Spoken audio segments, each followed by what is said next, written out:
নেতা যদি মানি বাংলাদেশ আওয়ামী লীগ একমাত্র শেখ হাসিনাকেই মানি। আর আপনারা যারা আছেন তারা আমাদের সারির মানুষ। আপনারা নেতৃত্ব দিতে চান, মেনে নিব, কিন্তু গঠনতন্ত্র মোতাবেক কথা বলেন। পকেট কমিটি করতে চান, প্রতিবাদ করব, শুধু প্রতিবাদ নয়, যতক্ষণ বেঁচে আছি করতে দেব না। আওয়ামী লীগের অনেক নেতাকর্মী আছে, আজ নেতাদের ছড়াছড়ি হয়ে গেছে সারা বাংলাদেশ, কিন্তু তারপরেও খুনি মুস্তাকের যে দল, সে দলেরা কিন্তু নিশ্চিহ্ন হয়ে বসে নাই। আজ নবাবগঞ্জের মাটিতে আমরা বারংবার এই 15ই আগস্ট আমরা সর্বস্তরের নেতাকর্মী, সর্বস্তরের জনগণকে নিয়ে পালন করি। আপনারা জানেন, জেলার একজন বড় নেতা আজ বাংলাদেশ আওয়ামী লীগ নবাবগঞ্জ উপজেলা শাখাকে দ্বিখণ্ডিত করতে চায়। জেলার একজন বড় নেতা বিরামপুরের আওয়ামী লীগকে দ্বিখণ্ডিত করতে চায়। আমি ধিক্কার এবং নিন্দা জানাই। আমার এখানকার সাধারণ মানুষ, সাধারণ নেতা কর্মী যারা আছে, তারা শুধু চায় আমরা নেতৃত্ব শেখ হাসিনার নেতৃত্ব করতে চাই, আমরা আওয়ামী লীগ করতে চাই, আমরা কোনো চামচা লীগ করতে চাই না। আজ এই চামচাদের দৌরাত্বের কারণে আমার আওয়ামী লীগ আজ প্রশ্নবিদ্ধ। আজ আমাদের এই শোক দিবস, এই শোককে শক্তিতে রূপান্তরিত করতে হবে আপনাদেরকে। ওরা এখনো নিশ্চিহ্ন হয়ে বসে নাই। ওরা কারা আপনারা দেখেছেন। বঙ্গবন্ধুকে যখন হত্যা করা হয়েছে, খুনি মুস্তাক আওয়ামী লীগের বড় নেতা হয়েও কিভাবে সহযোগিতা করেছেন খুনিদেরকে।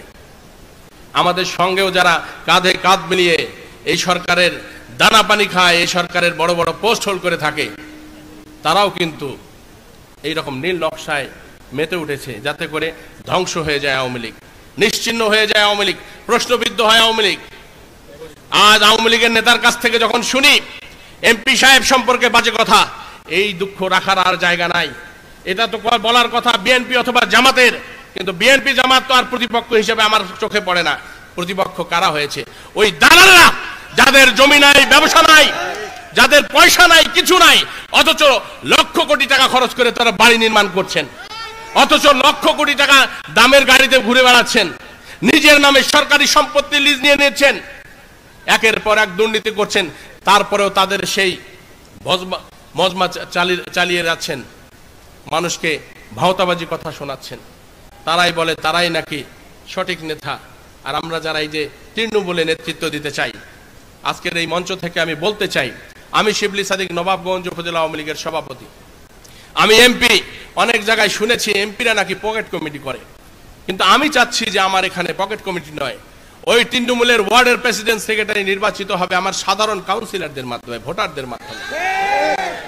ওই ইউনিয়নের কাউন্সিল হবে আমার ওয়ার্ডের যারা কাউন্সিলর হবেন তাদের মাধ্যমে, ইউনিয়নের কাউন্সিল হবে, তারপরে উপজেলার কাউন্সিল হবে। জেলার বড় নেতা বলেছেন তার দরকার নাই। আমি ধিক্কার জানাই, লজ্জা হয় আমার। যে সময় বঙ্গবন্ধু কন্যা আওয়ামী লীগ থেকে শুদ্ধি অভিযান করে একের পর এক চুলচেরা বিশ্লেষণ করে কারা জামাত বিএনপির আছে তাদেরকে লাথি মেরে দল থেকে বের করছেন। আর সেই সময় জেলার বড় নেতার নেতৃত্বে এখানে আমাদের যেটা ফর্ম দেয়া আছে, আওয়ামী লীগের সদস্য সংগ্রহের যে ফর্মটা আছে আমাদের, সেটাকে বিতরণ করা হচ্ছে যত্রতত্র ভাবে প্রত্যেকটা ইউনিয়নে, এবং বিএনপি নিচ্ছে, জামাত নিচ্ছে, কারা যে কখন নিচ্ছে, মামলার ভয়ে নিচ্ছে অনেক সময়। আওয়ামী লীগের তো এটা দেখালে অনেক জায়গায় 7 খুন মাফ হয়ে যাবে। আমি লজ্জা হয়, আমার ধিক্কার জানাই, নিন্দা জানাই। এভাবে আওয়ামী লীগ করতে দেব না যতদিন জীবিত আছি। আওয়ামী লীগ যদি হয় শেখ হাসিনার নির্দেশনায় হবে, আপনাদের নির্দেশনা মানি না।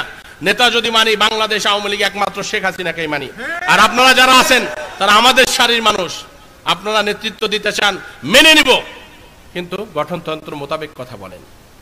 পকেট কমিটি করতে চান, প্রতিবাদ করব, শুধু প্রতিবাদ নয়, যতক্ষণ বেঁচে আছি করতে দেব না।